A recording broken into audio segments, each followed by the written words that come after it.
La temática que de alguna forma guía hoy el desarrollo profesional, y no solo profesional, sino que también académico, hay una atención que yo diría ha sido clave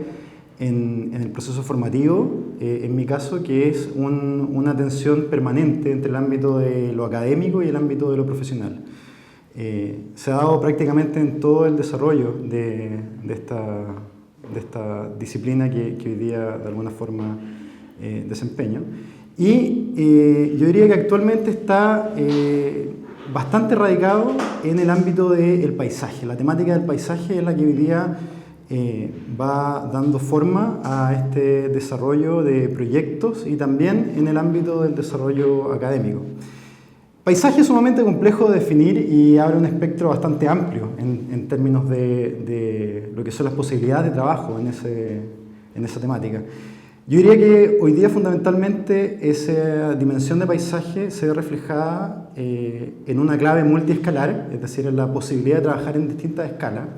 y por tanto trabajar también en distintos formatos. No solamente entonces aparece la obra o el proyecto de paisaje diseñado, ya sea como área verde o espacio público, sino que también aparece asociado al ámbito de los estudios, ¿no? De los diagnósticos territoriales, los estudios ambientales que conducen finalmente a una toma de decisiones vinculada ya sea al ámbito de la planificación del territorio o al ámbito de toma de decisiones de gestión y de mejoramiento de ciertos desempeños que a veces los municipios o incluso otros ámbitos como el gobierno regional pueden abordar. Actualmente, de hecho, la oficina que dirijo está hoy día abordando temáticas que tienen que ver con proyectos urbanos importantes, como es el caso, por ejemplo, del Plan de Ciclovías de San Antonio, un proyecto que abarca toda la zona urbana y que, bueno, tiende a plantear en el fondo una nueva manera de entender la movilidad en esa ciudad compleja desde el punto de vista de su rol industrial, pero que también lo hemos tomado como una suerte de excusa para plantear una estructura de espacio público urbano que incorpore esa dimensión de paisaje, no solamente porque incorpora vegetación o áreas de uso público mejor solucionadas, sino que porque también da de alguna manera una comprensión más cabal de lo que es el espacio que ocupa la ciudad en términos de su relación con la geografía, de su relación con los distintos atributos sociales, de equipamiento y también de espacio público que la ciudad de alguna forma ha tenido, pero que se han encontrado históricamente dispersos. De alguna forma ese proyecto tiende a unir estos distintos elementos y por eso adquiere también una dimensión territorial. De la misma manera hoy día nos encontramos trabajando en proyectos más puntuales, podríamos decir, más vinculados al concepto de área verde, algunos de ellos bastante acotados, como algunas plazas, por ejemplo, en algunas ciudades regionales. Y dentro de esa familia de proyectos de espacio público hay uno importante y probablemente es la obra que podría decir hoy día es trascendente en materia del quehacer al cual estamos abocados. Y ese es el proyecto del Parque Urbano Isla Cautín, en Temuco. Un proyecto que tiene una historia que se ha ido construyendo en base a distintas iniciativas, un concurso internacional previamente planteado que define de alguna forma un cierto perfil, ¿no? Y abre o despierta el apetito de ese imaginario ciudadano y también de alguna manera de ciertas aspiraciones que tanto la comunidad como las autoridades abordan. Y en ese sentido ese proyecto hoy es relevante tanto por la escala que tiene, es un proyecto de más de 27 hectáreas, por lo tanto se instala como uno de los proyectos de parques urbanos importantes a nivel nacional,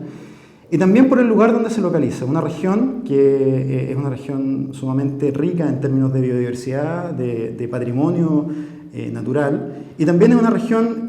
caracterizada por una tensión social y cultural que es interesante de abordar desde el espacio público, ¿no? Entonces, esta propuesta del Parque Urbano Isla Cautín de alguna manera plantea esta idea del espacio público o del parque como un hábitat sustentable que demanda una cierta atención a poder incorporar aquellos elementos de ese patrimonio natural que incluso están presentes en el terreno en el cual se desarrolla el parque. Terreno que, por ejemplo, tiene una cantidad de árboles nativos y una serie de ecosistemas y hábitats originarios que el proyecto tiende a proteger y a conservar y además a ser compatible con el uso público. Y por otra parte también se entiende este parque y este espacio como un espacio multicultural, ¿no? Un lugar de encuentro, un lugar de sociabilidad donde te encuentras con el otro. Y esto que a veces nosotros replicamos mucho, especialmente en lo académico, tiene un eco bastante importante y es un desafío muy relevante hoy día en materia profesional que tiene que ver con la discusión de programas, con la discusión también de ciertos símbolos que son parte de este proyecto, símbolos que hablan de una cultura mapuche, pero también de una cultura occidental que de alguna forma se encuentran en lo contemporáneo. Bueno, la relación o la pertenencia a la academia y tener la posibilidad de transitar entre el ámbito del desarrollo profesional, del desarrollo de proyectos y el trabajo docente e investigativo de la universidad, yo diría que es un aspecto clave porque aporta luces de lo que de alguna manera tiene que ver con el fondo de discusión en términos de lo que aspiramos en materia de paisaje, en lo que aspiramos en términos de poder comprender estos espacios, como decíamos, no solo como plataformas en recreación o despliegue cívico, sino también como dispositivos que contribuyen justamente a aportar condiciones de vida que hoy día, si bien están aseguradas en muchas materias, también plantea un desafío importante en términos de cómo se va desarrollando estos cambios, ¿no? Y cambios que tienen que ver, ya decíamos, con situaciones de desastre o bien con situaciones de adaptación ante fenómenos que en realidad son evolutivos y tienen otros tiempos de desarrollo. Cambios en las temperaturas, en los regímenes de lluvia, en los propios cambios en el paisaje que rodean a nuestras ciudades, los cambios de demografía, etc. En ese sentido, la academia plantea un espacio de reflexión sumamente relevante porque, primero que nada, nos conecta con la posibilidad de pensar en perspectiva más allá de las verdaderas factibilidades que tiene hoy día la práctica profesional en materia de paisaje en nuestro país, que sin duda son limitadas. Decíamos que había un desarrollo, había una atención más estructural a este tipo de espacios, pero sigue siendo obviamente un campo limitado en el cual se encuentran distintos intereses, algunos intereses que tienen que ver meramente con la estética, ¿no? En lo que podríamos decir el paisajismo o la jardinería, y otros que son más estructurales y que apuntan de alguna manera a llevar esta reflexión de la disciplina del paisaje y de la arquitectura del paisaje a ámbitos más complejos vinculados a planificación de territorios, con distintos fines que hoy día podemos pesquisar y que plantean especialmente desafíos en el ámbito de nuestras ciudades. De alguna forma las ciudades hoy día establecen una atención en materia de cómo podemos establecer una mediación entre el desarrollo urbano y la conservación de ciertos recursos a nivel de ecosistema y de ciertos componentes ambientales que son claves hoy y que van a ser claves también en el futuro. La relación con la academia, en mi caso, tiene que ver con la docencia en cursos de pregrado, en el cual hay un nivel de especulativo y de exploración bastante interesante, y nos dedicamos mucho a observar la experiencia internacional. No solamente para quedarnos con bellas imágenes o con el despliegue de estos proyectos en otras latitudes, sino para reflexionar de qué manera se está enfocando la disciplina del paisaje en distintos contextos y cómo estas reflexiones pueden de alguna forma ser útiles a nuestro contexto nacional. Por otra parte, el desempeño en lo académico, en lo personal, tiene que ver con el ámbito del posgrado, ¿no? Y el ámbito del posgrado aporta también una dimensión investigativa sumamente relevante y que tiene que ver con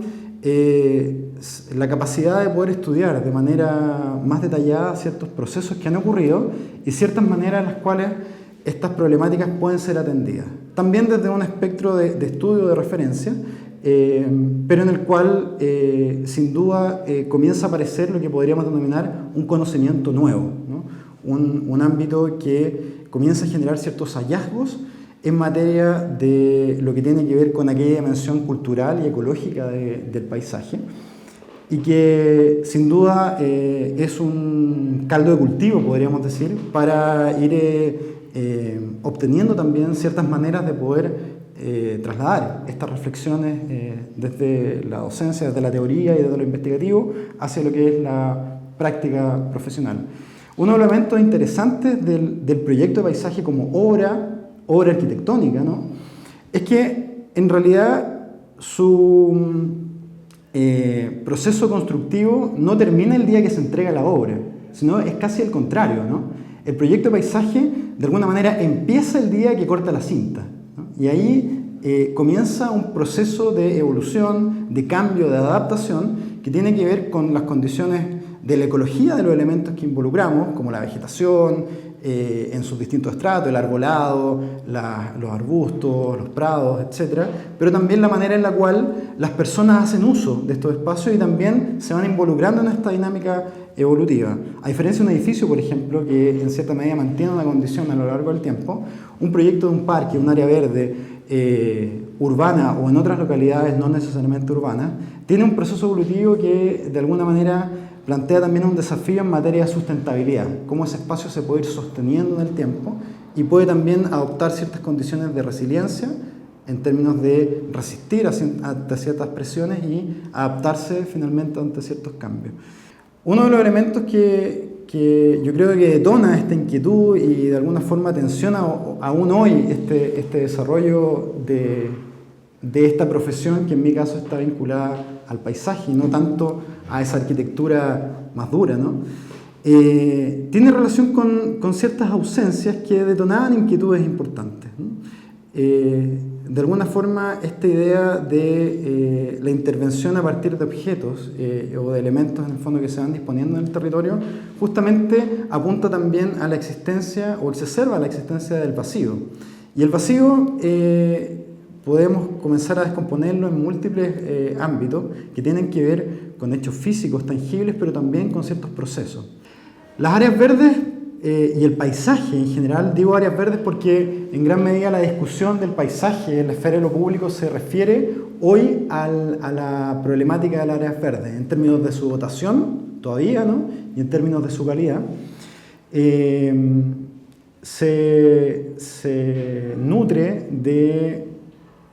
esa inquietud que surge justamente del quehacer académico, decíamos, pero también que de alguna manera se plantea hoy día como un punto de confluencia de distintos profesionales. Hay mucha atención desde el ámbito de lo profesional hacia la posibilidad de actuar en estos espacios de atención que se van generando, especialmente a partir de las convocatorias desde el Estado central o desde algunos municipios para resolver estas problemáticas de paisaje, ¿no? Estos temas que se han ido adelantando por parte de la academia, ¿no? Es la academia la que plantea justamente este rol de los espacios verdes y de la arquitectura del paisaje más allá del hecho recreativo o ornamental. Cada vez se va recogiendo más por parte de las políticas públicas, por parte de los términos de referencia que llevan los proyectos, y por lo tanto ahí hay una responsabilidad importante y hay un desafío importante para quienes respondemos ante ese llamado. Y en ese sentido creo que resulta clave no solamente la formación de la especialidad que uno pueda recibir en materia de paisaje en particular, sino que también de aquella formación ética, ¿no? Que tiene que ver con esa alma mater y con esa condición de formación que en algún momento de tu historia te ha puesto al lado de personas que justamente son las que te van también aportando una visión distinta a lo que es tu enfoque de la realidad. Y en general es un desafío que está planteado hoy día en el amplio espectro territorial de nuestro país, no necesariamente solo en lo urbano, y de alguna forma ese documento, esta guía que construimos, establece nuevamente una mediación para poder atender aquellos valores y aquellos elementos que resultan clave, no solamente desde su valor ecológico, sino que también cultural, para en esos procesos de desarrollo tomarlos en cuenta, ¿no? Y establecer, por lo tanto, procesos de desarrollo más sensibles con esa realidad. Entonces, de alguna manera, este caldo de cultivo que se establece entre proyectos de arquitectura del paisaje en distintas escalas y estudios también que tienen que ver con estas guías o, por ejemplo, otros proyectos vinculados a planificación territorial, planes de ordenamiento a nivel regional o planes urbanos estratégicos, también van aportando ámbitos de aprendizaje que luego también son reciclados en otros proyectos y permiten, en ese sentido, poder tener perspectivas, como decíamos en un principio, multiescalares también, que finalmente aportan a una resolución